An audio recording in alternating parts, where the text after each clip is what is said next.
3 घंटा का मैराथन। ये जो आज की हमारी क्लास होने वाली है ये फैक्ट पर बेस्ड होगी। मैं आप लोगों से कल भी बताया था और आप लोगों में से आप लोग भी बता रहे थे कि सर एक क्लास कर दीजिए फैक्ट पर आधारित रहे। ठीक है, तो उन्हीं पर मैं आज भी आप लोगों से बातचीत करने वाला हूँ। समाज कार्य में क्या क्या जो है अहम बातें हैं उन्हीं पर हम लोग बातचीत करने वाले हैं। देखिए, समाज कार्य के 3 स्तर हैं। जानते हैं आप लोग समाज कार्य के 3 स्तर कौन कौन से हैं? मेरे को समाज कार्य के 3 स्तर सही बता रहे थे, बताइए प्लीज़। सर मेरी जो माइक्रो वाले हैं जी, एक आपका सूक्ष्म हो जाएगा, दूसरा आपका मेजो हो जाएगा, तीसरा आपका मैक्रो हो जाएगा, है ना। इसी सूक्ष्म को हम लोग क्या नाम देते हैं? माइक्रो का नाम देते हैं, है ना, माइक्रो का नाम देते हैं। ठीक है, तो ये 3 स्तर हैं। ठीक है, समाज कार्य के 3 स्तर के नाम से इनको जाना जाता है, याद रखिएगा। ये जो सूक्ष्म है ये सामाजिक कार्य में परिवार हो गया, रिलेशन हो गया, जैसी छोटी इकाइयाँ आती हैं इसमें। इसमें क्या आती है? छोटी इकाइयाँ आती हैं इसके अंतर्गत। ठीक है, ये बात आप ज़रूर ध्यान में रखेंगे।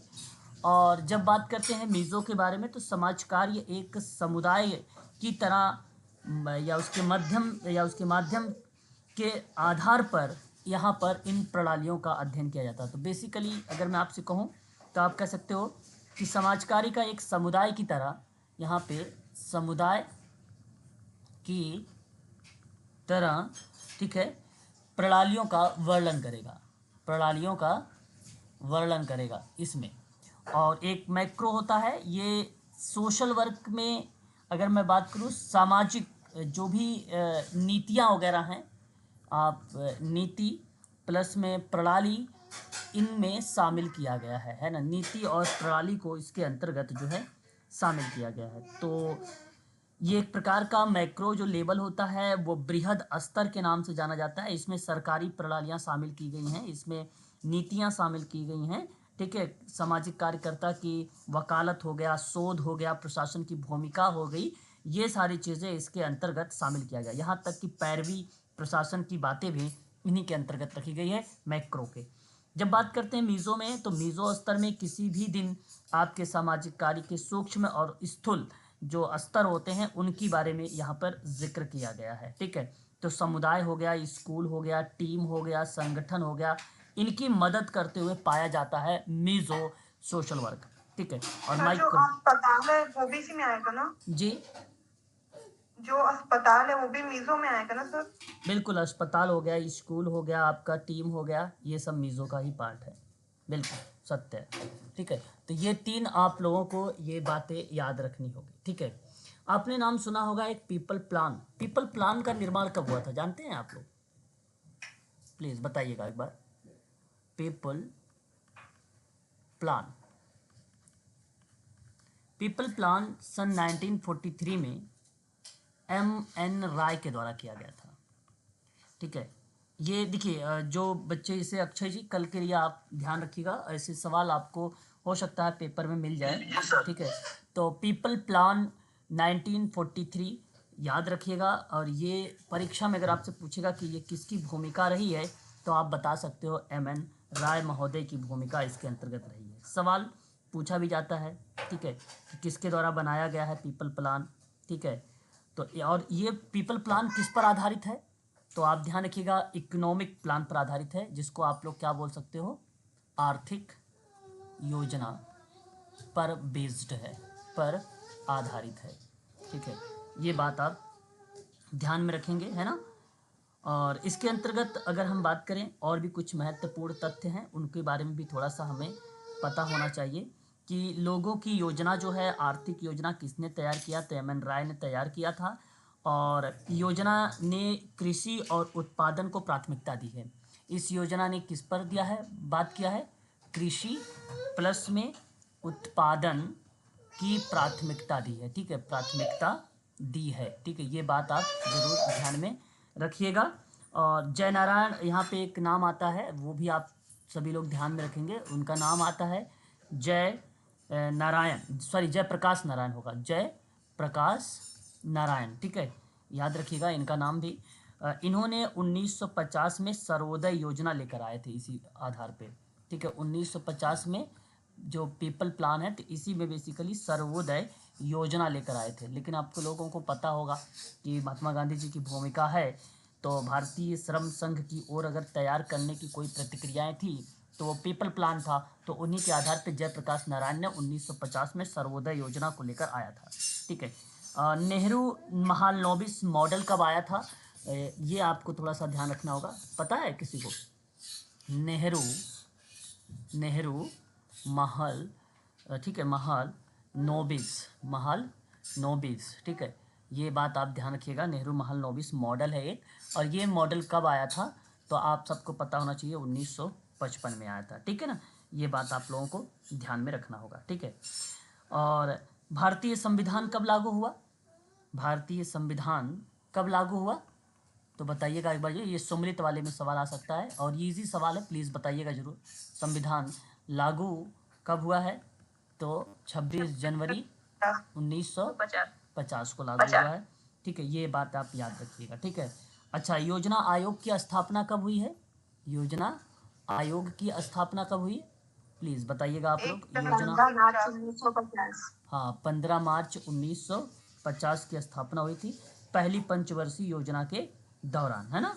पहली पंचवर्षीय जो योजना थी उसके दौरान ये जो है चीज़ें लाई गई थी। ठीक है, तो इसको आप लोग थोड़ा सा ध्यान में रखेंगे, पहली पंचवर्षीय योजना के दौरान ये बातें कही गई है। ठीक है।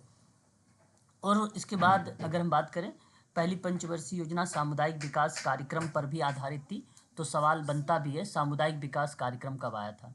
तो कब बताएंगे आप लोग? सामुदायिक विकास 1952। कार्यक्रम 1952। हाँ, 1952 आपका फिर वो करेक्ट हो जाएगा। ठीक है, बहुत बढ़िया। ये सब फैक्ट हैं, इसको आप लोग प्लीज़ अगर याद रखेंगे तो बहुत अच्छी बात रहेगी आप सबके लिए, है ना। आर्थिक योजना का प्रारंभ कब हुआ था? आर्थिक योजना का प्रारंभ कब हुआ था? 1952 में ही स्टार्ट हुआ था। ठीक है, ये बात आप जरूर ध्यान में रखेंगे। नियोजित अर्थव्यवस्था नामक एक पुस्तक है, पता है आपको? इसको बोला जाता है प्लान्ड इकोनॉमिक फॉर इंडिया। क्या बोला जाता है इसको? प्लान्ड इकोनॉमिक फॉर हाँ, बताएंगे जरा आप। Economic for India, M Visvesvaraya sir. बिल्कुल, एम विश्वेश्वरैया का नाम आता है। और कब? 1934। ठीक है, 1934, ये आपको ध्यान में रखना होगा। ठीक है, इसके संबंध में ये महत्वपूर्ण बिंदु रहेंगे, इनके संबंध में आपको ये चीज़ें ध्यान में रखनी होगी। ठीक है। और उसके बाद हम बात करते हैं तो हमारे सामने आप एक नाम और आता है, राष्ट्रीय विकास परिषद का गठन। तो राष्ट्रीय विकास परिषद का गठन कब हुआ था? परिषद का गठन बताइएगा। 6 अगस्त 1952। 6 अगस्त 1952। ठीक है, 1952, ये आपका इम्पॉर्टेंट तथ्य रहेगा। जैसे कि आप लोगों को एक और महत्वपूर्ण चीज़ों पर मैं लेके चल रहा हूँ, और इम्पॉर्टेंट बिंदु वो भी है क्योंकि सामाजिक कार्यकर्ताओं के बारे में थोड़ा सा सवाल पूछा जा सकता है, और ये प्रश्न जो पूछे जाएंगे वो अप्लाइड टाइप के पूछे जाएंगे। ठीक है, पहली चीज़ आपको ये ध्यान रखना है कि सामाजिक कार्य व्यवसाय, या आप इसे पेशे भी बोल सकते हैं, सामाजिक कार्य पेशे, ठीक है, की स्थापना, यानी व्यवसाय की स्थापना बेसिकली 19वीं सदी आप बताइएगा। ठीक है, 19वीं सदी के अंत में आप शामिल करिएगा। ठीक है, अंत में जो है इसका विकास हुआ। ठीक है, और उसके बाद दूसरी पॉइंट आप ध्यान रखिएगा कि समाज कार्य। ठीक है, मैं सोशल वर्क केवल लिख रहा हूँ, SW लिख रहा हूँ, इसे समझ जाइएगा कि सोशल वर्क है, ये सामाजिक कार्य है। ये बेसिकली लोगों, ठीक है, लोगों के कमज़ोर, जो कमज़ोर लोग हैं, कमज़ोर, ठीक है, कमज़ोर समूह कह लीजिए, उन कमज़ोर समूहों को, ठीक है, गरीबता, ठीक है, गरीबता या गरीबी आप कह लीजिए। ठीक है, गरीबता नहीं, गरीबी कहिए, सबसे बढ़िया रहेगा। जो है गरीब प्लस में असमानता के ऊपर उठने में मदद करता है, उठने में मदद करता है, यानी एक प्रकार से इनकी गरीबता को समाप्त करना और असमानता को समाप्त करने के परिप्रेक्ष्य में ये बातें कही जाती है। ठीक है, तो ये चीज़ें आप थोड़ा सा इसके बारे में ध्यान रखिएगा। ठीक है, नेक्स्ट पॉइंट पर अगर हम लोग बात करते हैं तो अगली पॉइंट आता है सामाजिक कार्यकर्ता 60% से अधिक हैं, है ना। अच्छा, ये किस फील्ड में है तो याद रखिएगा, सामाजिक कार्यकर्ता 60% से अधिक हैं। किस फील्ड में अधिक हैं तो वो बेसिकली मानसिक स्वास्थ्य सेवाओं में, मानसिक स्वास्थ्य सेवाओं में। ठीक है, स्वास्थ्य सेवाएं में। ठीक है, याद रखिएगा इसमें जो है प्रदान कर रहे हैं लगभग जो सोशल वर्कर हैं वो कितने परसेंट, तो 60% याद रखिएगा। दूसरा इम्पोर्टेंट तथ्य आप ये भी लिखिएगा कि समाज कार्य जो है अमेरिका में सबसे तेज़ी से बढ़ते हुए कैरियर में से एक माना जाता है। तो अगर समाज कार्य की सबसे ज़्यादा अगर विकास देखा जाए तो वह कहाँ पर देखने को मिलता है, समाज कार्य का। ठीक है, समाज कार्य का सबसे तेज़ी से ठीक है बढ़ते कैरियर में से अमेरिका देश सर्वोच्च है। अमेरिका देश जो है वो क्या है, सर्वोच्च है। ठीक है, सबसे ऊपर है। ठीक है, ये बात आप, या शीर्ष कह लीजिए, यहाँ पे ऑब्लिक करके शीर्ष लिख लीजिए, शीर्ष पर है। ठीक है, तो ये आप कह सकते हैं। आगे बात करते हैं। उसके बाद पुरुष और महिलाओं की अगर हम बात करते हैं, यहाँ पर पुरुष प्लस में महिलाओं की बात करते हैं सामाजिक कार्यकर्ता में। ठीक है, तो लगभग एक औसतन आयु क्रमांक दर्शाया गया है, औसतन आयु दर्शाया गया है, और वो क्रमशः किस रूप में होगा, क्रमशः का मतलब ये हुआ कि जो पुरुष वाली एज बता रहा हूँ 43.5 है, और महिला की अगर हम बात करते हैं तो 42 है। ठीक है, ये क्रमशः एक आयु दर्शाई गई है। ठीक है, सामाजिक कार्यकर्ता के औसतन में। वहीं अगर हम बात करते हैं अमेरिका में सभी कार्यकर्ताओं में से लगभग श्वेत, ठीक है, श्वेत हैं, श्वेत की प्रक्रिया में अगर हम बात करते हैं तो अमेरिका में सबसे ज़्यादा अगर कोई सामाजिक कार्यकर्ता है लगभग 58.4% है, वो श्वेत लोग। श्वेत का मतलब समझ रहे हो ना आप लोग, श्वेत गोरे लोग है ना, बिल्कुल श्वेत लोग है ना। तो ये बात आप ध्यान रखिएगा। 2019 में एक डेटा गया था, अच्छा यहाँ पे यूएसए भी लिख लीजिएगा, है ना, यूएसए भी। उसके बाद अगर हम बात करते हैं तो 2019 में अमेरिका में लगभग सामाजिक कार्यकर्ता की नौकरियां कितनी थी, लगभग बताया गया कि 7,13,200 नौकरियां थी। बट ये ध्यान रखिए 2019 का ये डेटा, अभी तक यही डेटा जो है हमारे सामने देखने को मिला है। ठीक है, गरीबी से जो जूझ रहे हैं, शारीरिक और मानसिक शोषण के जो शिकार हैं, उन लोगों की लगातार बढ़ती संख्या के कारण सामाजिक कार्यकर्ताओं की जो संख्या है वो बढ़ी है। अब यह बात आप ध्यान रखिएगा, एक अनुमान बताया जाता है कि उसके बाद आप लोगों को लगभग 1,09,700 सामाजिक कार्यकर्ता की नौकरियां भी आपको मिलेंगी अभी आने वाले टाइम में, ऐसा अमेरिका के डेटा के अकॉर्डिंग मिलता है। ठीक है, तो ये चीज़ें हमें देखने को मिलता है। सामाजिक कार्यकर्ता जो है रोजगार में लगभग 13% की बढ़ोतरी भी होगी। ठीक है, और जेम एडम्स पहली महिला हैं, कार्यकर्ता हैं जिन्हें 1931 में नोबल शांति का पुरस्कार दिया गया था। ठीक है, तो मैं चाहूँगा वो भी आप तथ्य एक बार नोट कर लीजिए। ठीक है, जेन एडम इनका पूरा नाम है, और जेन एडम महोदय ने सन 1931 में इनको क्या मिला था, नोबल शांति पुरस्कार दिया गया था। ठीक है ना, याद रखिएगा ये। और ये बेसिकली जो शिकागो में व्यवस्थापन गृह है उसकी स्थापना किया था। ठीक है, इसको बोला जाता है निपटान घर बोला जाता है, इसको क्या बोलते हैं, निपटान घर बोला जाता है। 1900 के दशक में इसकी जो है इन्होंने स्थापना की थी। ठीक है, क्या किया था, स्थापना की थी। समाजशास्त्री हैं, शांति कार्यकर्ता और समाज सुधारक हैं। ठीक है, इनका नाम हमें देखने को मिलता है। ठीक है, तो ये चीज़ें आपको ध्यान रखना है। ठीक है, समाज कार्य में अगर मैं आपको बात करूं जी, ऊपर जो डेटा बताया है 2019 का यूएसए का सर बड़ा है, तो इंडिया का डेटा कुछ मालूम है सर कि बड़ा है सोशल वर्क का डेटा इंडिया में या घट रहा है सर? नहीं नहीं, डेटा तो बढ़ा है, ऐसी बात नहीं है, ठीक है, लेकिन अभी ऐसा कोई एग्जैक्ट वो सर्वे नहीं आया है अभी सामने फ्रंट पे कि जो आपको बताया जाए। अमेरिका के जो सर्वे हैं देखने को मिले हैं 7,13,200, ठीक है। और भारत में अगर मैं बात करूं आप लोगों से तो ऐसा अभी नहीं मिला, लेकिन हाँ एक अनुमान बताया जाता है कि 2026 तक में लगभग 7,90,000 से आसपास जो है सामाजिक कार्यकर्ता लोग हो जाएंगे, ऐसा बताया जाता है, ठीक है। ठीक है, थैंक यू सर। ठीक है, उसके बाद अगर हम बात करते हैं तो सामाजिक कार्यकर्ता के अंतर्गत और भी कुछ महत्वपूर्ण बिंदु हैं, हमें वो भी ध्यान में रखना पड़ेगा।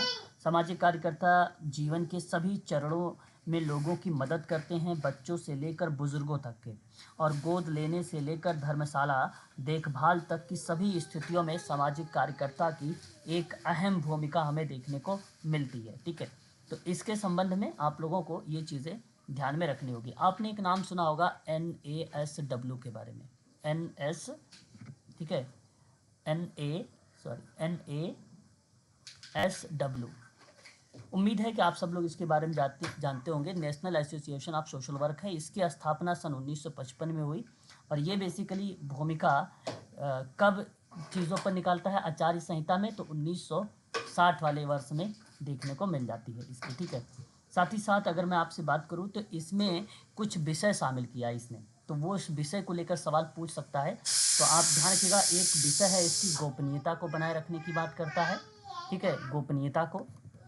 और दूसरी बात करते हैं तो ग्राहक के साथ यौन संबंध, यानी क्लाइंट कार्यकर्ता को अपने ग्राहकों के साथ यौन संबंध बनाने की जो है मनाही करने की बात करता है, तो इसलिए ये भी शब्द याद रखिएगा, ठीक है। ये कुछ ऐसे शब्द हैं जो विषय हैं जो अपने सिद्धांतों के अंतर्गत वो शामिल करता है ना। तो एक गोपनीयता हो जाती है। दूसरा आपको ध्यान रखना है पॉइंट में, ग्राहकों के साथ यौन संबंध की मनाही, यौन संबंध की मनाही, ठीक है, ये आपको दूसरी बात ध्यान रखनी होगी, ठीक है। प्रभाव को अनुचित उपयोग ना हो, उस पर भी बात इन्होंने किया है, प्रभाव का अनुचित उपयोग ना हो, ठीक है, अनुचित उपयोग ना हो, इसके बारे में भी इसने बात किया है, ना हो। और उसके बाद अगर हम लोग बात करें योग्यता, योग्यता की बात इसने किया है, सत्यनिष्ठता की बात किया है, ठीक है, योग्यता प्लस में सत्य निष्ठा की बात इसने किया है। ये बात आपको थोड़ी सी इम्पोर्टेंट तथ्य है, इसको आप लोगों को ध्यान में रखना होगा, ठीक है ना। ये बात क्लियर हो गई तो एक बार स्पष्ट करिएगा प्लीज़। Ji sir. चलिए, बहुत बढ़िया, इन चीज़ों को हमें ध्यान में रखना होगा, ठीक है। आगे अगर हम बात करते हैं नीति, DPSP का नाम आप लोगों ने सुना होगा, ठीक है, DPSP के बारे में आप लोगों ने सुना होगा। इसको बोलते हैं राज्य के, एक मिनट, इसको आप लोग ने नाम सुना होगा राज्य के नीति निदेशक तत्व के बारे में, है ना, DPSP के बारे में, ठीक है। DPSP क्या है, ठीक है, इसके अंतर्गत किन किन चीज़ों को शामिल किया गया है। पहली बात तो आपको ये कि भारत शासन अधिनियम 1935 में उल्लेखित अनुदेशनों के ये जो है समान माना जाता है, ठीक है। और उसी के अंतर्गत नीति निदेशक तत्व का सिद्धांत भी इसके अंतर्गत शामिल किए गए हैं। तो ये महिला और बालकों और पुरुषों के सभी अवस्थाओं को ध्यान में रखने की बात करता है DPSP, ठीक है, नीति निदेशक तत्व, इन्हीं पर जिक्र करता है, और ये सभी नागरिकों के बारे में बात करता है। तो यह संविधान के जो यहाँ DPSP है जो भाग है, ठीक है, भाग 4 है, और इस भाग 4 को कहाँ से लिया गया है, तो आपने एक नाम सुना होगा आयरिश, आयरिश का मतलब आयरलैंड का नाम आपने सुना होगा, ठीक है, आयरलैंड का नाम सुना होगा, वहाँ से ये लिया गया है, ठीक है। और इसकी अवधारणा आयरिश के संविधान के अनुच्छेद 45 से आई है, ठीक है, अनुच्छेद 45 से आई है। इसमें कुल टोटल, हालांकि अगर बात करते हैं तो 36 से लेकर 51 तक के जो हैं आर्टिकल्स इसके अंतर्गत शामिल किए गए हैं, ठीक है, और ये बात आपको ध्यान में रखना होगा, ठीक है। आगे अगर हम बात करते हैं तो इसमें बेसिकली इन सिद्धांतों को 3 भागों में डिवाइड किया। एक का नाम रखा समाजवादी, एक का नाम रखा इसने समाजवादी सिद्धांत, और एक का नाम उन्होंने रखा गांधीवादी समाज, और एक का नाम रखा उदारवादी, या आप इसी को कह सकते हैं बौद्धिक सिद्धांत। ठीक है, बौद्धिक सिद्धांत। तो ये 3 भागों में जो है इन्होंने डिवाइड किया है। ठीक है, आर्टिकल्स को, ये बात आपको ध्यान रखिएगा। इसमें अगर कोई इम्पोर्टेंट है तो आपको बता दूं, ये 42 एक आर्टिकल्स है समाजवादी का, जहाँ पे बात करता है राज्य की काम की न्याय संगत और मानवीय परिस्थितियाँ और मातृत्व राहत की बात करता है, वो अनुच्छेद 42 है। वो आपको यहाँ पे ध्यान रखना होगा थोड़ा सा। गांधीवादी में बात करते हैं तो एक अनुच्छेद 40 है, आप देखते रहते हैं हमेशा, कि ये दर्शाता है ग्राम पंचायतों के स्वशासन की इकाइयों को संगठन करने के लेकर। एक ये आर्टिकल्स हमें देखने को मिल जाता है, और इसी के अंतर्गत एक आर्टिकल्स आता है 48, जो दर्शाता है गाय, बछड़ों या अन्य दुधारू पशुओं के वध पर रोक लगाने के लेकर, है ना। जब हम बात करते हैं उदारवादी में कौन सा इंपॉर्टेंट बन जाएगा, इसमें एक 44 है। 44 का मतलब हो गया कि नागरिकों के लिए एक समान नागरिक संहिता होनी चाहिए, ये बात कही गई है। ठीक है, वहीं अगर हम बात करते हैं 48 एक आता है, 48 नहीं 45, 48 आता है लेकिन वो इम्पोर्टेंट नहीं, 45 इम्पोर्टेंट है। सभी बच्चों को 6 से 6 वर्ष की आयु पूरी करने के तक में प्रारंभिक जो बाल्यावस्था की देखभाल है, उनकी जो शिक्षा है, वो चीज़ें यहाँ पे प्रोवाइड कराने के संबंध में बातचीत करता है। ठीक है, इसी में एक और आता है अनुच्छेद 51 आता है, 51 का नहीं 51 आता है केवल, वो आपसे बात करता है अंतर्राष्ट्रीय शांति और सुरक्षा स्थापित करने का प्रयास करता है। ठीक है, इसमें अगर मैं बात करता हूँ तो डीपीएसपी में संशोधन हुआ। डीपीएसपी में क्या हुआ था, संशोधन हुआ डीपीएसपी में।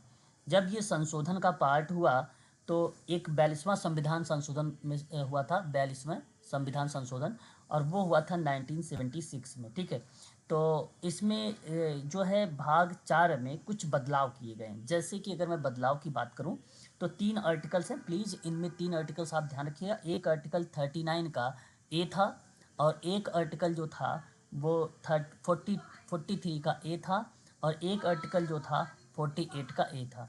तो ये 3 आर्टिकल्स थे, इनमें जो है संशोधन किए गए। अब ये थे क्या क्या, जो 39 का ए था, इसमें केवल कीवर्ड लिखिएगा, गरीबों को निःशुल्क कानूनी सहायता थी।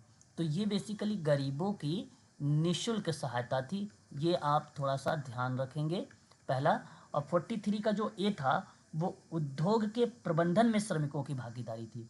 तो यानी आप कह सकते हैं उद्योग के, ठीक है, प्रबंधन में श्रमिकों की भागीदारी थी। श्रमिकों की क्या थी, पार्टिसिपेशन यानी भागीदारी थी। ठीक है, और जो 48 का ए है वो पर्यावरण की रक्षा की बात कर रहा था या सुधार की बात कर रहा था, पर्यावरण की रक्षा या तो सुधार की बात कर रहा था। तो ये थोड़ा सा इम्पोर्टेंट है क्योंकि ये 42वां संविधान संशोधन में 3 बातें थी, तीनों बातों को आप ध्यान रखिए। पहला संशोधन था ये, तो फिर इसमें यहीं तक संशोधन नहीं, फिर उसके बाद आपका आता है 44वां संविधान संशोधन, इसी का डीपीएसपी में, वो आता है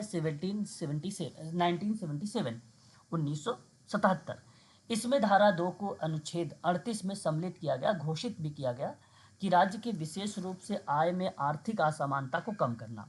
तो एक चीज़ आप केवल याद रखिए कि जो आर्टिकल 38 है, जो आर्टिकल 38 है, ये इसमें क्या कहा गया कि राज्य विशेष रूप से आय में आर्थिक असमानता को कम कर सके।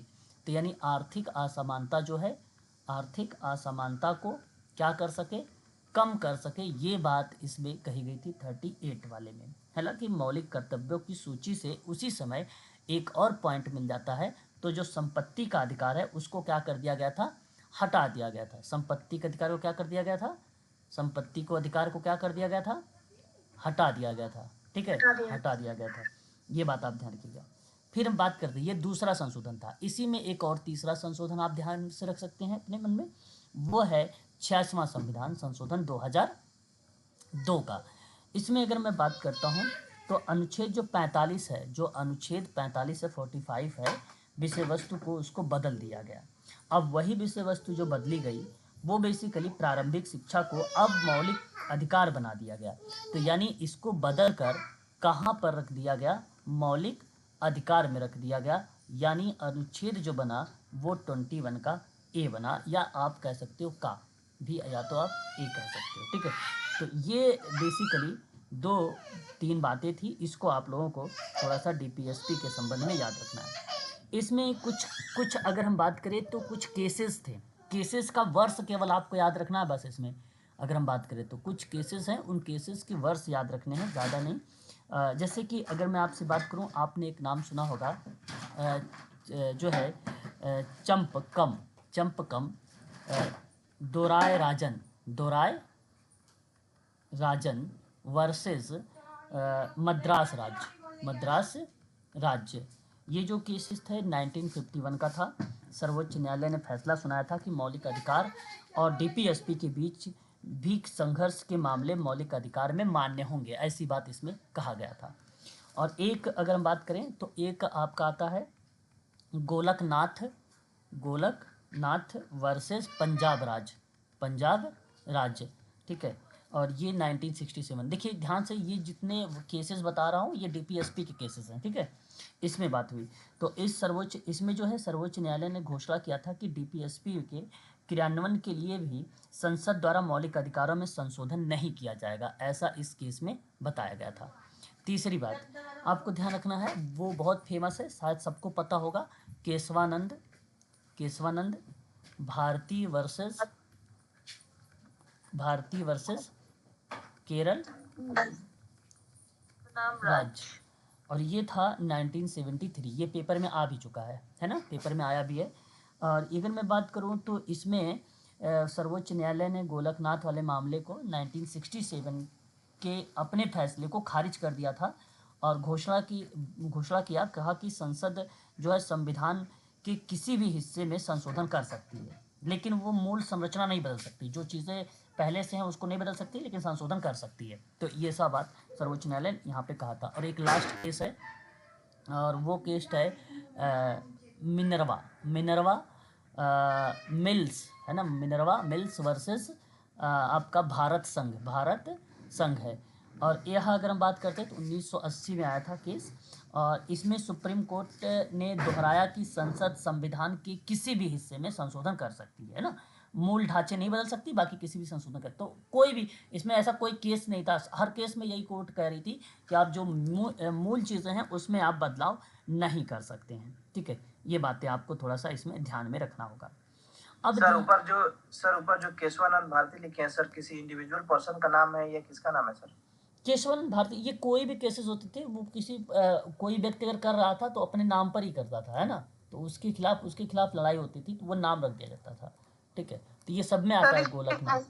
हाँ सर, वाइज पूछेगा कि किसने क्या बोला ये पूछेगा सर? नहीं, इसमें देखो अभी जो लास्ट टाइम में क्वेश्चन आया हुआ था केशवानंद भारती वर्सेस केरल राज्य का पूछा गया सवाल था कि कब ये आया था, इतना पूछा गया है, बाकी इसके अंतर्गत नहीं पूछा गया। लेकिन मैंने एक लाइन में एक बार दोबारा से रिपीट कर देता हूँ ताकि आप लोग को अगर बाय द वे अंदर पूछे तो आप बता दो, ध्यान से सुन लो मेरी बात को। जो यहाँ पर पहला है चंपकम दोराय राज्य वर्सेस मद्रास राज्य को लेकर 1951 में ये आया था फैसला, मतलब एक केस था। इस मामले में बात ये थी सर्वोच्च का मतलब होता है सुप्रीम कोर्ट, है ना, सुप्रीम कोर्ट होता है सर्वोच्च। तो सर्वोच्च न्यायालय ने फैसला सुनाया था अपना, कहा था कि मौलिक अधिकार और डीपीएसपी के बीच किसी भी संघर्ष के मामले में मौलिक अधिकार मान्य होगा। तो दोनों के में अगर आप डीपीएसपी और मौलिक अधिकार की बात करोगे तो प्राथमिकता किसको दोगे? सबसे पहले तो आप मौलिक अधिकार को दोगे। ये बात कहता भी है, किस केस में कहा गया है? चंपकम दोराय राज्य वर्सेस मद्रास राज्य में, ठीक है, 1951 वाले में। दूसरा गोलकनाथ वर्सेस पंजाब राज्य, इसमें अगर मैं बात करता हूँ आप लोगों से तो इसमें 1967 की बात है ये, और न्यायालय ने घोषणा किया कि भाई डीपीएसपी के क्रियान्वयन के लिए भी संसद द्वारा मौलिक अधिकार में संशोधन हो सकता है, तो संसद मौलिक अधिकारों में संशोधन कर सकता है, ठीक है। ये मैटर इसके अंतर्गत था। केशवानंद भारती वर्सेस केरल राज्य की 1973 बहुत फेमस रहा ये, और इसमें अगर मैं बात करूं तो एक इससे पहले भी सर्वोच्च न्यायालय ने एक गोलकनाथ का केस था, वो 1967 का था, उस फैसले को उसने खारिज कर दिया और कहा कि घोषणा की संसद संविधान किसी भी हिस्से में संशोधन कर सकती है। संसद जो है संविधान के किसी भी हिस्से में, अब जरूरी नहीं केवल डीपीएसपी हो, कोई भी पार्ट हो उसका, तो वो संशोधन कर सकती है, परंतु उसकी मूल संरचना को नहीं बदल सकती जो है संसद। ये बात इसमें कही। फिर मिनर्वा मिल्स वर्सेस भारत संघ है, ये 1980 का है।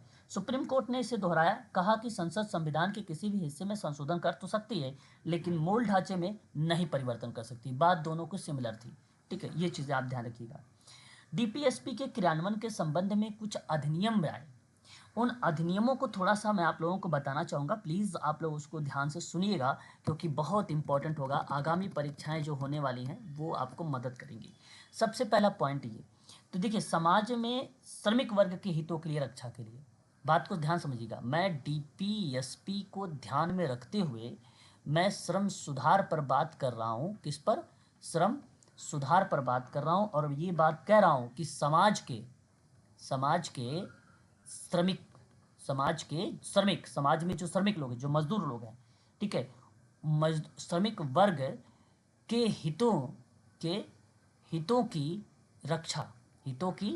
रक्षा के लिए क्या बनाए गए? कुछ एक्ट बनाए गए। उन एक्टों को हम थोड़ा सा ध्यान से सुनेंगे।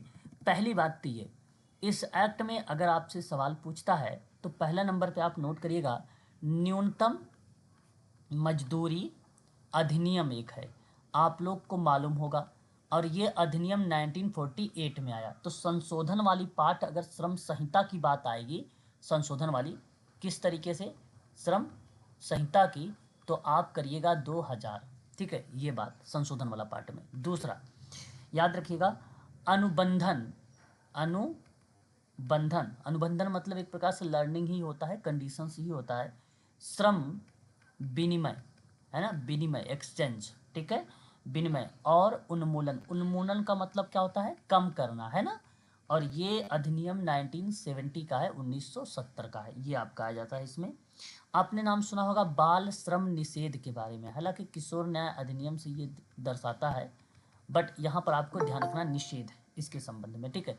तो बाल श्रम निषेध है जो एक्ट विनिमय अधिनियम है, ये तो आया 1986 में, ठीक है। और इसे 2016 में बाल एवं किशोर श्रम निषेध विनिमय अधिनियम के नाम पे पुनर्निर्मित हुआ। तो बेसिकली 2016 में हुआ था। तो डीपीएसपी के बेस पे बात कर रहा हूँ, हालांकि अगर ये मैं बात करूँ आपसे तो 2006 भी है, 2015 भी है, 2019 भी है, 2021 भी है, कई संशोधन के पार्ट हैं, परंतु मैं डीपीएसपी के आधार पे बाल श्रम निषेध की बात कर रहा हूँ। तो आप 1986 के बाद 2016 सोचिएगा, और 2016 जब सोचेंगे तो आप एक शब्द ध्यान रखिएगा, बाल एवं किशोर श्रम, क्या होगा? बाल एवं किशोर श्रम निषेध विनिमय अधिनियम, निषेध, ठीक है, विनिमय अधिनियम यानी एक्ट, ठीक है, एक्ट के रूप में पुनः वर्णित हुआ। उसके बाद आपने एक नाम और सुना होगा, बंधुआ मजदूरी अधिनियम सुना होगा, है ना? सुना है कि नहीं सुना है? बताइए जरा एक बार। बंधुआ सुना है सर। सुना है आपने, ठीक है। मजदूरी प्रणाली एक उन्मूलन एक्ट है, उन्मूलन एक्ट है, और ये एक्ट 1976 का है। और उसके बाद आपने एक नाम सुना होगा, खनन एवं खनिज, है ना। और ये अधिनियम जो है विकास एवं विनिमय पर आधारित है, विनिमय या विनिमयन पर आधारित है, और ये भी 1957 है, ये 1900 क्या है? 57 है, ठीक है, ये आप ध्यान रखेंगे। और एक आपको मिल जाएगा महिला के श्रमिकों के हितों की रक्षा के लिए, आपने नाम सुना होगा, वो था मातृत्व लाभ एक्ट था, और 1961 है ना। और एक आपने नाम सुना होगा, महिलाओं के परिप्रेक्ष्य में बात कर रहा हूँ आप लोगों से, वो आपने सुना होगा सामान परिश्रमिक एक्ट और 1976, ठीक है, ये बात आपको ध्यान में रखना होगा, ठीक है। एक और पॉइंट यहाँ पर ध्यान से सुनिएगा, बहुत इंपॉर्टेंट तथ्य है वो भी। देखिए, ये एक्ट वगैरह याद कैसे होंगे, आपको थोड़ा सा पढ़ना पड़ेगा, है ना, उसको थोड़ा सा ध्यान में रखना पड़ेगा। मैं रिपीट करूँगा, ध्यान से सुनिएगा। न्यूनतम मजदूरी अधिनियम 1948 का था, 2020 में बेसिकली संशोधन, 2020 लिखा कि 2000 लिखा मैंने? 2000 2000 एक मिनट, सर। इसको करेक्ट करिए, 2000 नहीं 2020 करिए, 2020, ठीक है, 2020 करिएगा। और उसके बाद अनुबंधन श्रम विनिमय अधिनियम 1970 होगा, बाल श्रम निषेध अधिनियम होगा 1986, संशोधन वाला पार्ट होगा 2016 का। और फिर उसके बाद खनन एवं खनिज विकास अधिनियम 1957 होगा, बंधुआ मजदूरी अधिनियम की बात होगा तो 1976 होगा, मातृत्व लाभ अधिनियम होगा तो 1961 होगा, और समान पारिश्रमिक अधिनियम होगा तो 1976 होगा। ठीक है, ये आपको एक्ट जो है थोड़े से याद रखने होंगे। अब एक इम्पॉर्टेंट पॉइंट और आप सबके देखने को मिल रहा है, और वो वर्ड है पंचायती राज व्यवस्था। ठीक है, इसमें क्या बातें हैं इनको थोड़ा सा आप एक बार सुन लीजिए। बेसिकली आपने नाम सुना होगा 73वां संविधान संशोधन, ठीक है ना, संविधान संशोधन।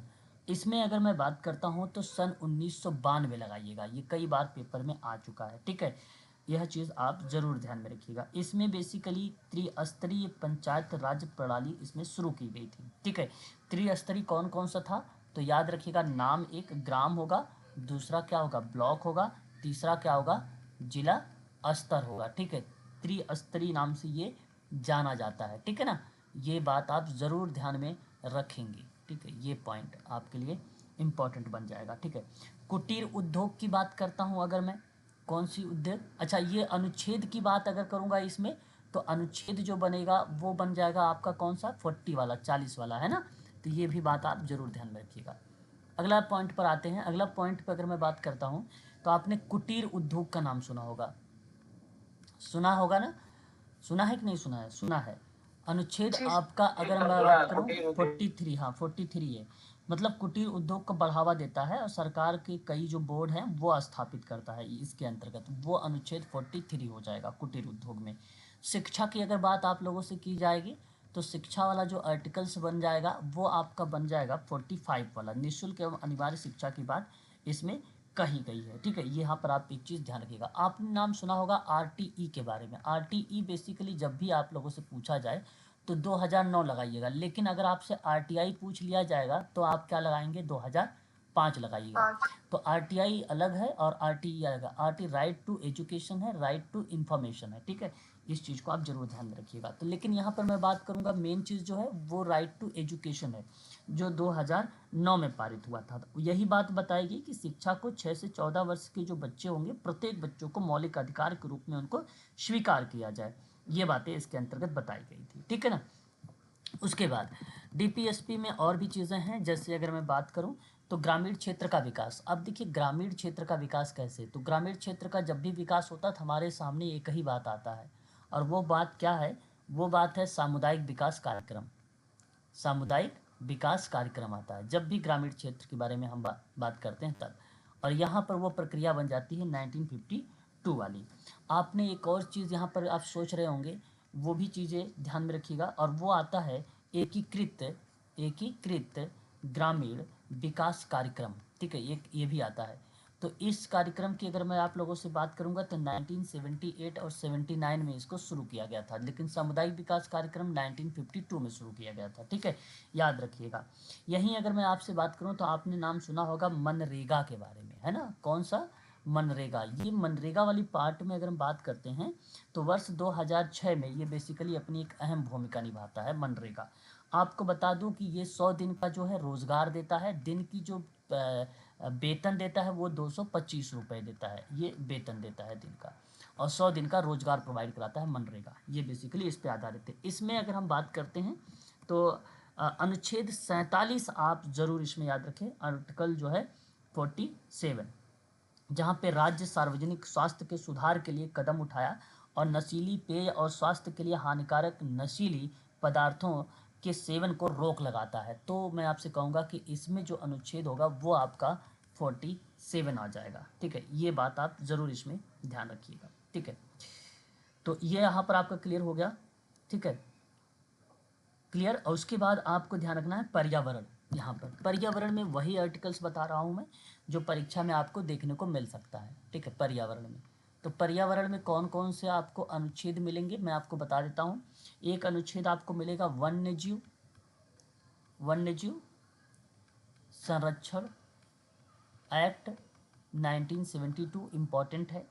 दूसरा आपको मिलेगा वन संरक्षण एक्ट, और ये आपको मिलेगा 1980, और एक आपको मिलेगा पर्यावरण, ठीक है, संरक्षण एक्ट, ये आपको मिलेगा 1986, है ना।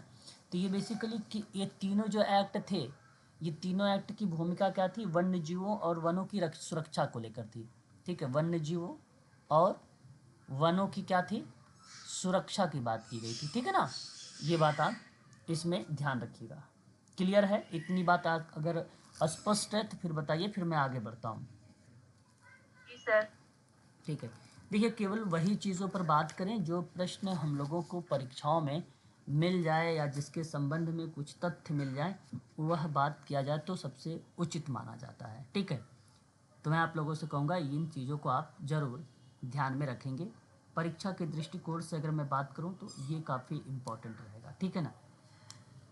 चलिए आगे बात करते हैं। और उसके बाद अगर मैं आप लोगों से बात करूं तो कुछ योजनाएं जो कि मैं आपको पहले भी पढ़ा चुका हूं, उन योजनाओं को आप ज़रूर ध्यान में रखें, क्योंकि वो योजनाएं काफ़ी इम्पोर्टेंट है। योजनाओं से भी प्रश्न हम लोगों से परीक्षा में देखने को मिल जाता है, ठीक है। चलिए एक बार मैं एक और चीज़ बताता हूँ, उनको भी आप थोड़ा सा ध्यान से सुनिएगा। मानवाधिकार की बात अगर आती है तो कब आप लोग लगाते हैं ऑप्शन में मानवाधिकार की घोषणा वगैरह को लेकर, तो आप लोग क्या लगाते हैं, आप 1948 1948 लगाते हैं। भारतीय संविधान की जब बात आती है तो अब क्या लगाते हैं आप, 1950 लगाते हैं बात लागू की, ठीक है। तो ये आपको ध्यान रखना है। जब राष्ट्रीय बाल नीति की बात आए तब क्या लगाओगे आप, राष्ट्रीय बाल नीति, तब आप क्या लगाना उचित समझोगे, राष्ट्रीय बाल 1959 लगाइएगा, 1959 लगाइएगा राष्ट्रीय बाल नीति के संबंध में, ठीक है। तो हालांकि पेपर में आता भी है, पूछा भी जाता है कि राष्ट्रीय बाल नीति की घोषणा कब हुई। तो ऐसे कंडीशन में जब हम बात करते हैं तो राष्ट्रीय वन नीति जो है वो 1988 में आई थी। कब आई थी बताइए एक बार। 1988। हाँ 1988 वाला, जब वन की बात आएगी। लेकिन जब बात यहाँ पे राष्ट्रीय बाल नीति की थी 1959 लगा, लेकिन मैंने आप लोगों को एक चीज़ पढ़ाया था 1974 में राष्ट्रीय बाल नीति आई। समेकित बाल विकास योजना जो आया, ये याद रखिएगा। उसके बाद आपको ये याद रखना है, ठीक है, पूर्णता के रूप में। फिर उसके बाद आपको याद रखना है समेकित बाल विकास योजना कब आया था, समेकित बाल विकास योजना कब आया था, समेकित बाल विकास योजना कब आया था बताइएगा ज़रूर। 1975 में आया था, 1975 में आया था समेकित बाल विकास योजना, ठीक है ना।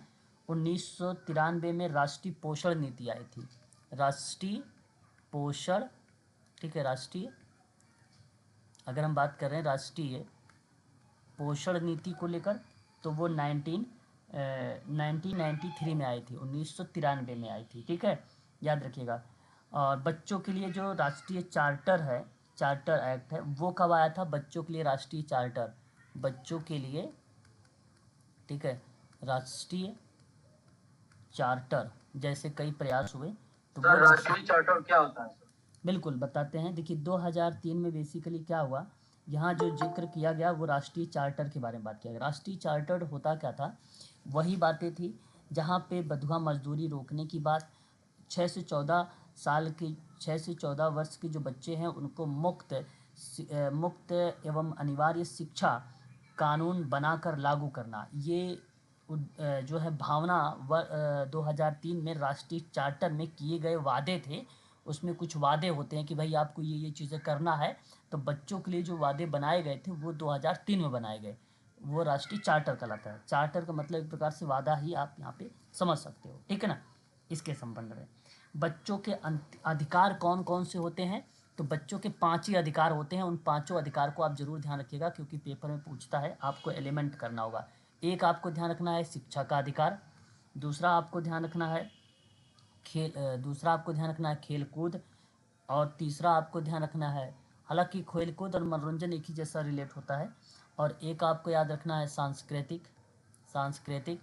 ठीक है, 1 2 3 4 हो गए, और सांस्कृतिक एक आपको रखना है सूचना प्राप्त करना, ठीक है। हालांकि कई ऐसे हैं, लेकिन मुख्य रूप से अगर हम बात करते हैं यही चीज़ें हैं जो मैं आपको यहाँ पर मेंशन कर रहा हूँ।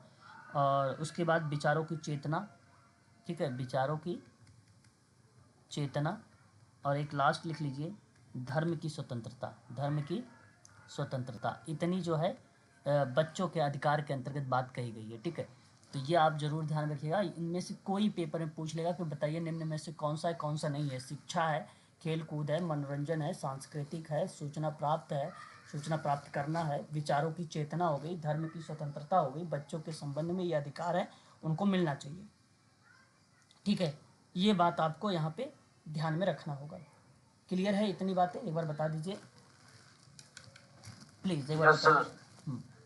आपने एक नाम सुना होगा, आप सबको भली भांति तरीके से पता होगा कि वर्ष 1999 2000 मानवाधिकारों के वर्ष के रूप में मनाया जाता है।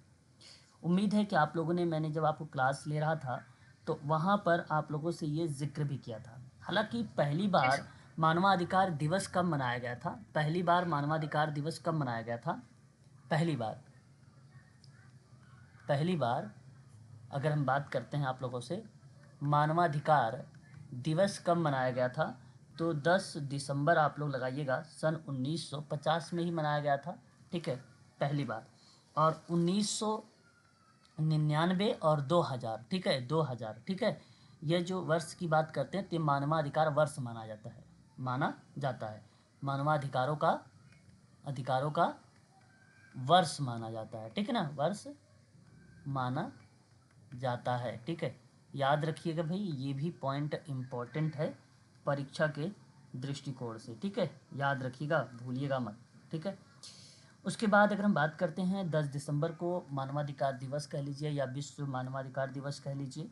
1948 में संयुक्त राष्ट्र ने बेसिकली मानवाधिकार की सार्वभौमिक घोषणा को लेकर जिक्र किया था इसमें। ठीक है, ये बात आप जरूर ध्यान में रखिएगा। क्लियर रहेगा? एक बार बता दीजिए। जी सर। ये चीज़ें आप जरूर ध्यान में रखेंगे। ठीक है ना। राष्ट्रीय मानवाधिकार आयोग की स्थापना कब हुई? आपको ये भी ध्यान रखना होगा, परीक्षा में ये भी सवाल पूछे जाते हैं। तो मैं आप लोगों से ये बताना चाहूँगा कि भारत में अगर जिक्र किया जाए, भारत में राष्ट्रीय, ठीक है, मानवाधिकार आयोग की स्थापना, ठीक है, 1993 में हुई थी। इसी को इन शॉर्ट में हम लोग क्या बोलते हैं? HRC ना, HRC बोलते हैं इन शॉर्ट में। ठीक है, ये बात आप जरूर ध्यान में रखेंगे। ठीक है, कब? 1993। इसी के जिस कानून के तहत इसे स्थापित किया गया था वह था मानवाधिकार अधिनियम 1993 का संरक्षण वाली प्रक्रिया शामिल की गई थी। मानवाधिकार के अंतर्गत ये जिक्र किया गया है। इसके संबंध में भारत में कुछ कानून और कुछ नीतियाँ बनाई गई, है ना। उन कानून और नीतियों के बारे में थोड़ा सा हमें पता होना चाहिए। तो सबसे पहला पॉइंट मैं आप लोगों से जिक्र करूँगा, वो पॉइंट होगा आपका वन अधिकार अधिनियम। वन अधिकार अधिनियम, यह एक्ट 2006 में आया था। उसके बाद दूसरा आप ध्यान में रखेंगे, भूमि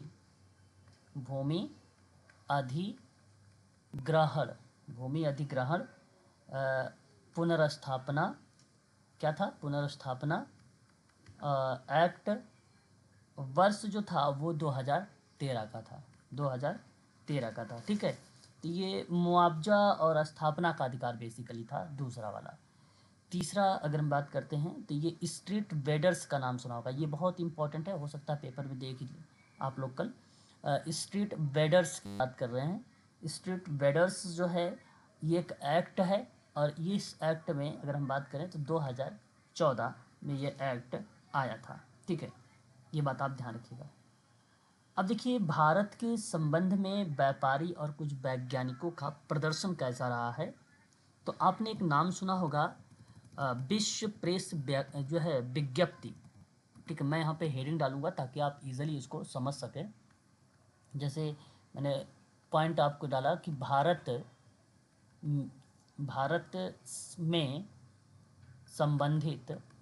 में संबंधित व्यापारी, ठीक है, और वैज्ञानिक का प्रदर्शन कैसा है। ठीक है, प्रदर्शन कैसा है। तो इसमें अगर हम बात करते हैं तो एक नाम हमें देखने को मिलता है और वो नाम आता है विश्व प्रेस विज्ञप्ति 2022 की। ये इसमें क्या था कि रिपोर्टर्स विदाउट बॉर्डर्स द्वारा जो है प्रकाशित करता है और इसमें 180 देशों में से भारत की जो रैंक है, इसमें भारत की रैंक जो है वो 150 है। भारत की जो रैंक है वो कितनी है? 150 है। ठीक है, 150वें स्थान पर है 180 देशों में से, 180 देशों में से। तो ये डेटा बेसिकली 2022 वाला। अब 2016 में जो था 133 था, लेकिन वो नहीं पूछा जाएगा। अब देखो रैंकिंग में गिरावट के पीछे का कारण क्या था? पत्रकारों के खिलाफ हिंसा, राजनीतिक रूप से पक्षपातपूर्ण मीडिया में वृद्धि हो गई थी। इस वजह से इसमें जो है गिरावट भी देखने को मिल जाती है हमें। ठीक है, कारण यही था इसमें। ठीक है, वहीं अगर हम बात करते हैं तो मानव स्वतंत्रता का जांच करता था और इसमें अगर हम बात करते हैं दूसरा पॉइंट पे आ गए आप लोग, मानव, ठीक है, स्वतंत्रता जांच करता। ठीक है, इसमें अगर हम बात करते हैं तो इंस्टीट्यूट और फ्रेजर इंस्टीट्यूट के द्वारा संयुक्त रूप से एक प्रकाशित रिपोर्ट है जो 2021 में बताया गया कि भारत जो है 165 देश में से, भारत जो है 165 देश में से स्थान जो है उसका 119वां है। 165 देश में से 165वां स्थान है। ठीक है, भारत का इसमें। ठीक है, याद रखिएगा इस संबंध में। ठीक है, उसके बाद 165 देश में से 165 अरे सॉरी 165 देश में से 119वां स्थान है, 119वां स्थान है। उसके बाद अगर हम बात करते हैं तो एक पॉइंट आपका आता है 2021 में ये बेसिकली जो है ये जो आया था वो आर्थिक था, वो आर्थिक स्वतंत्रता का अनुदेशन था, आर्थिक स्वतंत्रता का अनुदेशन था, है ना, मतलब इंस्ट्रक्शंस था। इसमें अगर हम बात करते हैं तो ये हेरिटेज फाउंडेशन और इकोनॉमिक्स इंडिपेंडेंस रिसर्च के द्वारा 2021 में ये चीज़ें बताया गया और इसमें कहा गया कि भारत की आर्थिक स्वतंत्रता का जो स्कोर है, भारत का आर्थिक स्वतंत्रता का, है ना, स्वतंत्रता का जो स्कोर है वो है 53.9। ठीक है, और शोधकर्ता ने इसमें भारत की फ्रीक्वेंसी इंडस्ट्री के मामले में 131वें स्थान पर है भारत। ठीक है, तो ये भारत जो है यहाँ पर अगर हम बात करते हैं तो 131वें स्थान पर है। बट एक बात ज़रूर ध्यान में रखिएगा, अगर आपसे ये तो पूछा गया फ्रीक्वेंसी इंडस्ट्री के मामले में, है ना, वहाँ पर था 131वां स्थान। लेकिन जब एशिया प्रांत क्षेत्र से पूछा जाएगा, किसके, एशिया प्रांत के संबंध में पूछा जाएगा, तब आप बताइएगा कि 39 देशों में से, ठीक है, भारत का जो स्थान है वो 87वां स्थान है भारत का। ठीक है, भारत जो है यहाँ पे 27वें नंबर पर है, ये बात आप जरूर ध्यान रखिएगा। ठीक है, ये थी इसके अंतर्गत ये बातें कही गई थी। 39 देश लिखा ना ये जी, 39 देश लिखा है, सॉरी 39 बिल्कुल 39 ये एशिया प्रशांत क्षेत्र की बात कर रहा हूँ, है ना, एशिया प्रशांत क्षेत्र की बात।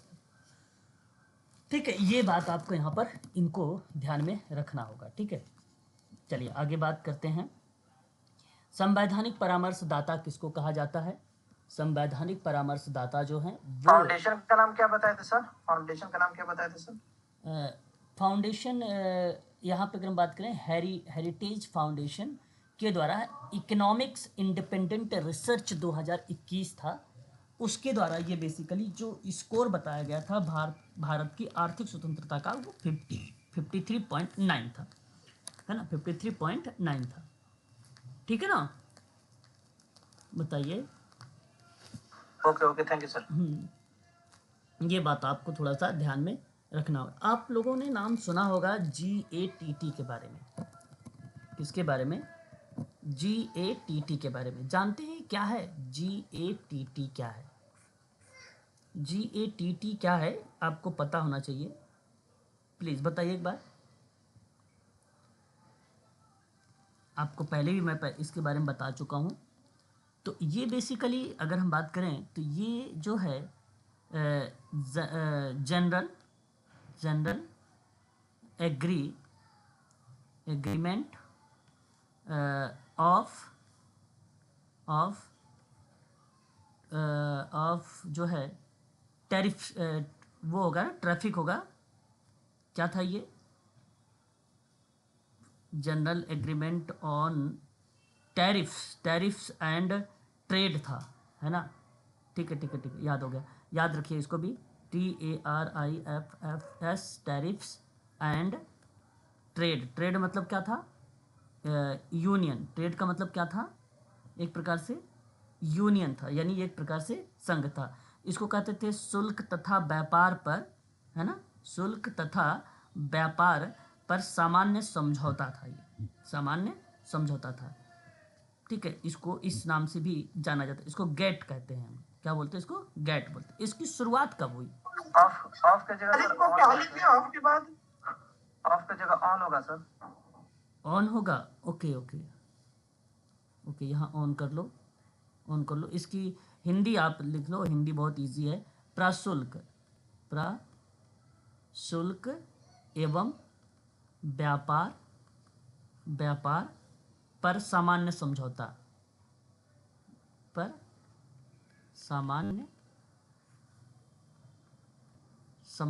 है ना? ये होता है इसका हिंदी, ठीक है, ये होता है। सर ये 19 क्या लिखा? हाँ, 1944 में बेसिकली क्या था ये, यूके में इसकी जो है स्थापना हुई थी। क्या हुई थी? इसकी स्थापना हुई थी, ठीक है। ये आप इसको यहाँ पे लिख सकते हैं। 1944 ब्रिटेन में ब्रिटेन वुड्स सम्मेलन हुआ था, तो उसी समय जो है इसकी जो है वहाँ पे स्थापना की गई थी, ठीक है। ये विश्व व्यापार संगठन बेसिकली क्या है? WTO से संबंधित है। ये किससे संबंधित है? ये संबंधित किससे बन जाएगा आपका? WTO से बन जाएगा। वर्ल्ड ट्रेड ऑर्गेनाइजेशन एकमात्र वैश्विक अंतर्राष्ट्रीय संगठन है ये, जो राष्ट्रों के मध्य जो है व्यापार नियमों को क्या करता है? ये समझाता है या समझौता करता है या उससे संबंधित होता है, ठीक है। तो इस संबंध में ये चीज़ें जो है हमें देखने को मिलती है। WTO की भूमिका यहाँ पे देखने को मिलती है और इसी में मिलती है। ये बात आप ज़रूर ध्यान में रखेंगे सभी लोग, ठीक है ना? गेट के बारे में, ठीक है। 1948 की भूमिका मानी जाती है इसकी, ठीक है। याद रखिएगा, काफ़ी इम्पोर्टेंट तथ्य है ये हम सब के लिए, ठीक है। आगे बात करते हैं। और WTO होगा इसका पूरा नाम। और उसके बाद अगर हम लोग बात करते हैं सामाजिक समस्याओं को लेकर कि भारत में निर्धनता का कारण क्या हो सकता है ना? ये सारी चीज़ें मैंने आपको पहले ही बता रखा है, निर्धनता का रीज़न क्या हो सकता है ना? तो ये आपको ध्यान। सर्वप्रथम गरीबी का अध्ययन किसने किया था भारत में स्वतंत्रता के बाद? बताइए जरा एक बार। स्वतंत्रता के बाद, है ना? स्वतंत्रता प्राप्ति के बाद, ठीक है, प्राप्ति के बाद बताइए, सर्वप्रथम भारत में गरीबी का अध्ययन किसने किया? भारत में, ठीक है, गरीबी का अध्ययन, नाम याद है? BS मिनहास, ठीक है। BS मिनहास के द्वारा ये किया गया था, ठीक है। ये आपको ध्यान में रखना होगा इसके संबंध में, ठीक है। गरीबी के बारे में इन्होंने जो है अध्ययन किया था। भारत में सर्वप्रथम गरीबी का अध्ययन अगर हम बात करते हैं तो आपको एक नाम और देखने को मिलता है 1870 वाली प्रक्रिया। और 1870 में किसका नाम मिलता है? क्योंकि भारत में ही हो रहा है, लेकिन स्वतंत्रता के पहले की बात मैं कर रहा हूँ। तब किसका नाम आता है स्वतंत्रता से पहले की? प्लीज़ बताइएगा। दादा भाई नौरोजी। स्वतंत्रता से पहले यानी 1870 में किसने किया था? दादा भाई भाई नरोजी। नरौजी ने किया था। ठीक है, ये आप करेंगे। किसकी बात मैं कर रहा हूँ?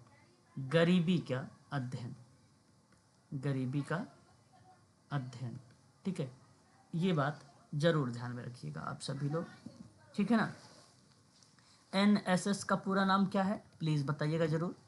NSSO है ना? नेशनल स्कूल, अच्छा नहीं, NSSO है राष्ट्रीय प्रतिदर्श, राष्ट्रीय प्रतिदर्श नेशनल सैंपल, है ना।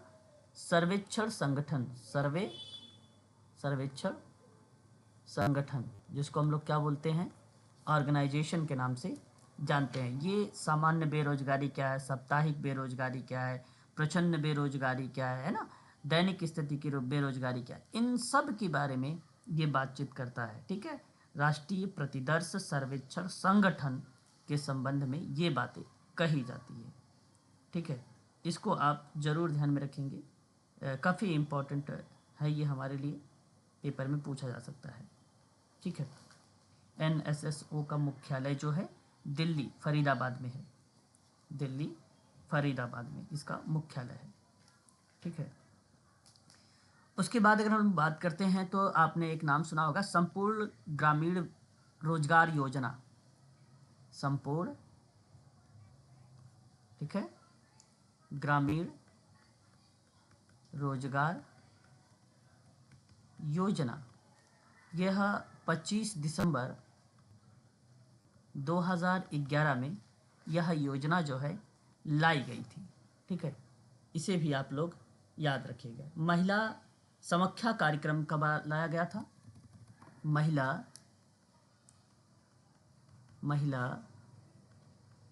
समख्या कार्यक्रम कब लाया गया?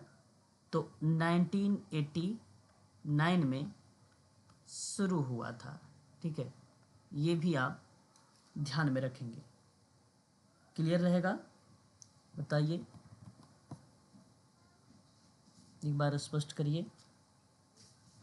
जी सर। सर्वोदय क्या होता है सर? जी, समाख्या, महिला समाख्या सर? महिला वही उसकी विकास की बात है। ठीक है, महिला के सर्वांगीण विकास, समानता। ठीक है, महिला समख्या कार्यक्रम के नाम से जाना जाता है भाई।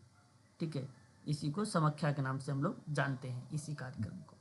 ठीक है, ये जिसे पिछड़े समूह की जो महिला है उनकी शिक्षा की बात कर दिया, उनके सशक्तिकरण की बात कर दिया, वही समख्या है। महिला के पिछड़े, आर्थिक तौर से जो पिछड़े हैं ग्रामीण क्षेत्र में, उनकी बात हो गई। ठीक है, तो ये चीज़ें उसी के अंतर्गत कही गई है। तो यानी विकास वगैरह की बात इसी के अंतर्गत कही गई। 1989 में जो है ये शुरू किया गया था। पहले राष्ट्रीय शिक्षा नीति थी 1986 वाली थी, उन्हीं के अनुसार ये फिर शुरू किया गया। राष्ट्रीय शिक्षा नीति के ही अंतर्गत ये चीज़ें शुरुआत की गई थी इसकी। ठीक है, आत्मविश्वास में वृद्धि हो, वातावरण तैयार कर सके, अपना सकारात्मक भूमिका निभा सके, अपने शैक्षिक क्रियाकलाप की सुविधाएं सही तरीके से कर सके, मॉनिटरिंग करने में समर्थ हो सके, है ना, शिक्षा के लिए उसे अवसर मिल सके, अनौपचारिक शिक्षा कार्यक्रम के माध्यम से उसकी सहभागिता को बढ़ावा दिया जा सके, यही समख्या है, यही समख्या कार्यक्रम थी। ठीक है ना, क्लियर है? बताइए। Okay, thank you sir. हाँ, जी सर। नारायण जयप्रकाश नारायण ने 1950 में कौन सी योजना प्रस्तुत की थी? मैंने शुरुआत में ही आज आपको नोट करवाया था, बताइएगा जरा नाम। भूल गए? सबसे पहले सर्वोदय मैंने- सर, सर्वोदय। हाँ, सर्वोदय योजना। Very good, very good, very good, very good, बहुत बढ़िया। ठीक है, ये सब चीज़ें याद करने वाली चीज़ें हैं, एक एक बार में। अभी इसका ये आप लोग जानते ही हो, पढ़ चुके हो, मैं केवल रिकॉल करवा रहा हूँ ताकि आपके माइंड में वो चीज़ें थोड़ा सा एक्टिव हो जाए, है ना, उसको एक्टिव कर लो, बस यही चीज़ यहाँ पर मैं आपको बताने का प्रयास कर रहा हूँ। ठीक है ना, इसको याद रखिएगा। ठीक है, ठीक है, बताइए। जी सर। सही है। जी सर, इसका फुल फॉर्म बता दीजिए। किसका किसका? सर राष्ट्रीय सर्वेक्षण संगठन। हाँ सर, इसका ही NSSO। NSSO। हाँ सर। ठीक है, देख लो आपके सामने है। ठीक है, मनरेगा कब आया था? 2005। 2005 में। चलिए, सर आपने 2006 लिखाया पर आज हाँ 2006 भी आता है, 2006 में नाम उसका संशोधन का पार्ट था, लेकिन अगर 2006 ऑप्शन में नहीं है तो 2005 की तरफ आप रुख कर सकते हो, ठीक है, 2005 पे रुख कर सकते हो, नो इशू। और सर इसका जो नरेगा नाम रखा गया था वो 2009 में रखा गया था ना? हाँ, नाम परिवर्तन की प्रक्रिया में 2009, ठीक है, 2 अक्टूबर 2009, ठीक है। अब आप लोगों को कुछ इम्पोर्टेंट बातें बताऊंगा और वो भी आप थोड़ा सा ध्यान रखिए। जैसे आपने एक नाम सुना होगा संथानम समिति के बारे में, ये समिति कब आई थी बताइए? 1962 में, 1962 में आई थी। भ्रष्टाचार निरोध अधिनियम कब आया था? भ्रष्टाचार निरोध एक एक्ट है 1947 और एक संपूर्ण देश में, ठीक है, मद्य निषेध, कौन सा? मद्य निषेध लागू कब हुआ? 1975 में। और संपूर्ण ग्रामीण रोजगार योजना 2001 में, है ना। नेशनल एड्स कंट्रोल प्रोग्राम कब आया था बताइए? AIDS, national AIDS control programme 1992। 2005 में, 2005 में आया था, है ना। वैश्यावृत्ति को बंद करने के लिए मैसूर कानून बनाया, कब? 1956 में, 1956 में, ठीक है। अनैतिक व्यापार निरोधक अधिनियम 1910। सूचना का अधिकार 2005। चलिए, अभी भी आप लोगों ने बताया, अभी शायद हमने बताया भी तो था 2005 में, ये भी आपका करेक्ट हो जाएगा, ठीक है। स्वर्ण जयंती शहरी रोजगार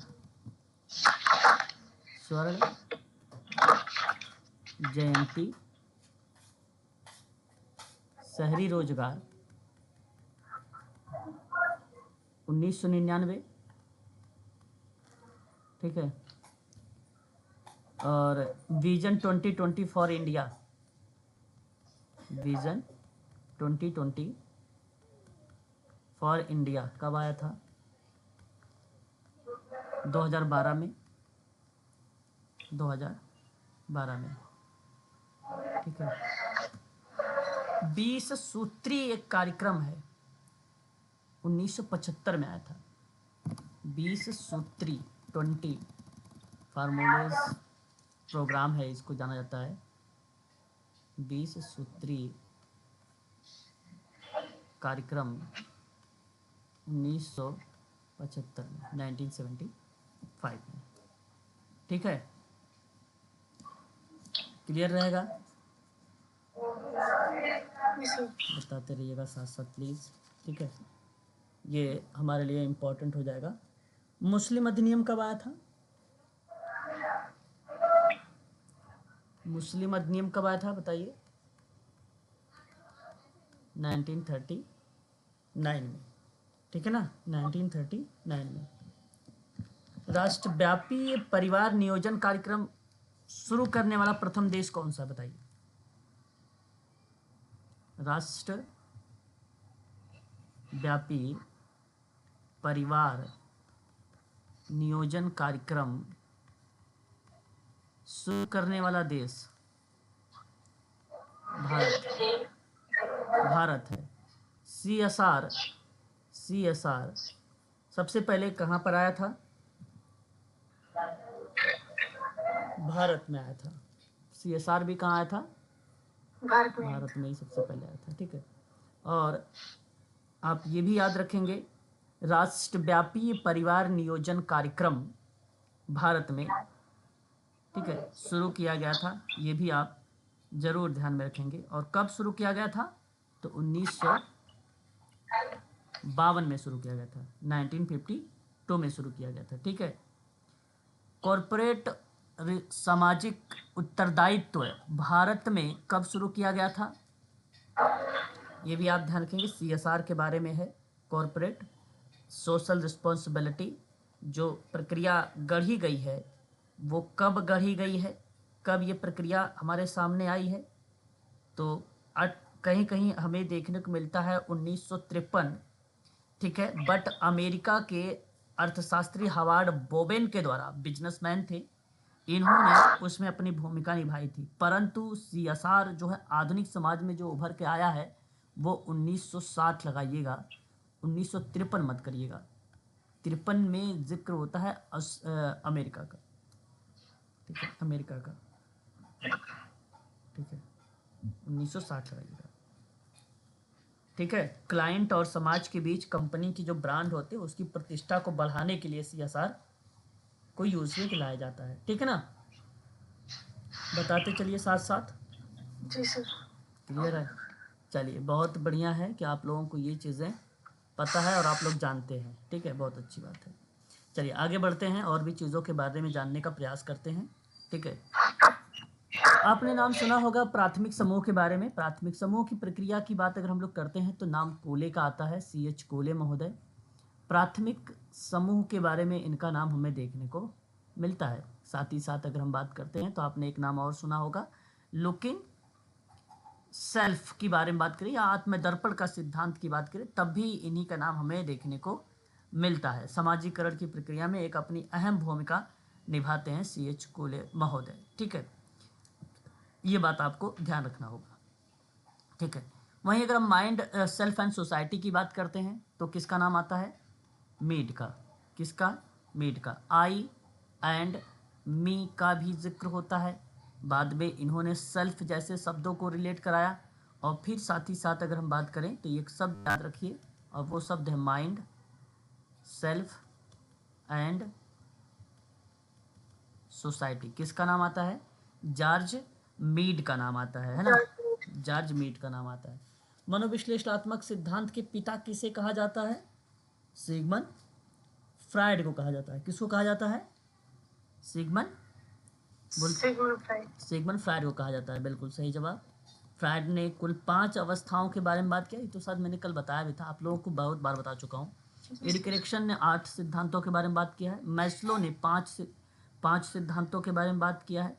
कार्ल रोजर्स ने सेवार्थी केंद्रित उपचार दिया है। ये सब जानते हैं आप लोग ना। व्यवहार में जो है BF स्किनर ने दिया। इस पे तो डीप में बताने की जरूरत तो है नहीं, पता है ना आप लोगों को। तो आप बस बता दीजिए। क्या बता दूं? सन भी बता दीजिए क्योंकि सन पूछता है। कहाँ सन पूछता है जी? सन वगैरह मतलब कहीं पूछता है। टास्क सेंट्रल वाइज थेरेपी का पूछेगा तो आप 1951 लगा दीजिएगा।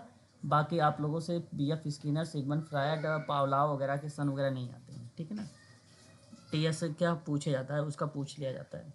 ठीक है, उसका बता दीजिए। फ्राइडियन का अगर थ्योरीज पूछता है तो 1940-50 बता दीजिएगा। ठीक है, 1938 स्किनर वाला आ जाता है, स्किनर हालांकि, बट उतनी इम्पोर्टेंट नहीं। जो इम्पोर्टेंट था कॉन्सेप्ट आता है सर। हाँ बस कॉन्सेप्ट। आता है इसमें लोग। ये तो बड़ी वैसी चीज़ है, इसमें नहीं पूछा जाएगा ये सब सारी चीज़ें, है ना, कि उसका वर्ष बताइए। अब सिलेबस ऑलरेडी इतना बड़ा खुद है उसका, है ना, इतना डीप में क्यों जाएगा? बड़े सिलेबस के अंदर डीप में कभी नहीं जाता कोई भी, है ना। कोई अगर बड़ा सिलेबस देगा उसके डीप में नहीं जाएगा। ठीक है, ठीक है ना। चलिए, तो आज के लिए बस इतना ही रखते हैं, है ना। फिर अभी जो है शाम वाली क्लास में अगर आप लोग जिक्र करेंगे तो मैं आप लोगों से थोड़ा सा और भी आप लोगों से जो है इसके आगे और भी चर्चा कर दूंगा, है ना। उसके बाद आप लोगों का केस वर्क शुरू हो रहा है ना। Case work, group work, community work, है ना, शुरू हो रहा है। अगर आप क्वेश्चन कहोगे तो क्वेश्चन करवा देंगे। ये तो 1 लीनियर टाइप का था, आपके पास कॉन्सेप्ट थे। ठीक है ना। सर एक बार ना सारा जो यूनिट है सर थोड़ा थोड़ा बस ना ऐसे रिवाइज करवा दीजिएगा ताकि यही ना तो करवा रहा हूँ भाई, क्या करवा रहा हूँ बताइए आप, यही तो करवा रहा हूँ। ये यूनिट वाइज ही तो रिकॉल करवा रहा हूँ, यूनिट नंबर 1 2 से तो रिलेट करवा रहा हूँ सब कुछ, है ना। अब ये बता रहा हूँ, अब आपको केस वर्क में चलूँगा। अब जो है सर ऊपर जो बताए थे एड्स वाला सर 2005 से बताए हैं सर, तो हाँ। 2005 में सर 1992 में क्या फर्क है सर? देखो राष्ट्रीय एड्स नियंत्रण कार्यक्रम, राष्ट्रीय एड्स नियंत्रण कार्यक्रम है ये, और ये कार्यक्रम को लेकर अगर हम बात करते हैं तो जो 1992 में है वो बेसिकली शुरुआत की गई थी विश्व स्तर पर, है ना, 1992 वाले में। तो पहला राष्ट्रीय एड्स नियंत्रण कार्यक्रम आपको दर्शाता है 1992 में, ठीक है, 1992 में। दूसरा वाला जो दर्शाता है वो बेसिकली 2005 दर्शाता है। अच्छा, 2005 वाली प्रक्रिया में क्या चीज़ें थी, कोई बताना चाहेगा मुझे? 2005 वाले में मतलब ये था कि समेकित प्रक्रियाएं थी, HIV संक्रमण के जो मामले थे जो तेजी से बढ़ रहे थे उसको घटाने के संबंध में, महामारी से निपटने के लेकर उस पर बल दिया गया था, ठीक है, उस पर बल दिया गया था और उसी पर ये जो है कार्य किया गया था। तो बेसिकली यहाँ पे 2005 तब आता है राष्ट्रीय एड्स नियंत्रण कार्यक्रम। उन्मूलन की प्रक्रिया में आप 2005 लगाएंगे, और नियंत्रण परिपेक्ष वाली प्रक्रिया में आप अगर जैसे कोई नया बीमारी कोई संक्रमण आ जा रहा है तो उसके रोकथाम के लिए आप जो है 1992 लगाएंगे, 1992 लगाएंगे। तो दोनों बातें हैं, दोनों आपको याद रखना है। 92 में शुरू भी किया गया था ये, है ना, इस कथन में इस चीज़ को आप जो है। एड्स दिवस कब मनाया जाता है, विश्व एड्स दिवस कब मनाया जाता है, ये भी पेपर में पूछा जाता है। 1 दिसंबर। हाँ, 1 दिसंबर के। विकलांगता दिवस कब मनाया जाता है? 3 दिसंबर को मनाया जाता है, बिल्कुल भाई सही जवाब है, ठीक है। सामाजिक कार्य दिवस कब मनाया जाता है, सोशल वर्क का दिवस कब मनाया जाता है? मार्च के अंतिम सप्ताह को मनाया जाता है। मार्च का अंतिम सप्ताह जो होता है वो क्या होता है, सामाजिक कार्यकर्ता का दिवस होता है ना, याद रखिएगा, समाज कार्य के दिवस में, ठीक है। कहीं कहीं सोशल वर्क डेज भी कहा जाता है, बताइए, जब पेपर में पूछा जाएगा तो इस तरीके के सवाल आते हैं, आप लोग उसको ज़रूर बताइएगा, है ना, ठीक है, क्लियर रहेगा। डेट फिक्स नहीं है सर, मतलब मार्च के जो लास्ट वीक होते हैं उसी नहीं, वो डेट वगैरह फिक्स तो नहीं है, लेकिन कई कई किताबों में कहते हैं 21 मार्च को मनाया जाता है, 21 मार्च को, है ना, जिस दिन ट्राइसोमी डे मनाया जाता है, क्या बोलते हैं उसको, डाउन सिंड्रोम दिवस जिस दिन मनाया जाता है उसी दिन बोलते हैं 21 मार्च को मनाया जाता है। परंतु अगर 21 मार्च आता है तो 21 मार्च लगाइएगा, अदरवाइज अगर 21 मार्च नहीं आता तो मार्च का अंतिम सप्ताह आता है। मार्च का जो महीना है ना वो सामाजिक कार्यकर्ता का ही दिवस के रूप में उसको जाना जाता है, मार्च के महीने को ही, है ना, ठीक है, सामाजिक कार्यकर्ता या समाज कार्य के देश के नाम से वो जाना जाता है बेसिकली, ठीक है सर। थैंक यू सर, ठीक है, थैंक यू सर। चलिए कोई बात नहीं, ठीक है, तो आज के लिए बस इतना ही रखिए आप सभी लोग, है ना, क्लियर। बाकी जो है हम लोग सेव कर लीजिएगा। ओके, सेव कर लीजिएगा PDF पर। ठीक है, सेव करके आपके ग्रुप में डाल रहा हूँ फिर, ठीक है, जी सर, वीडियो भी सर। ठीक है।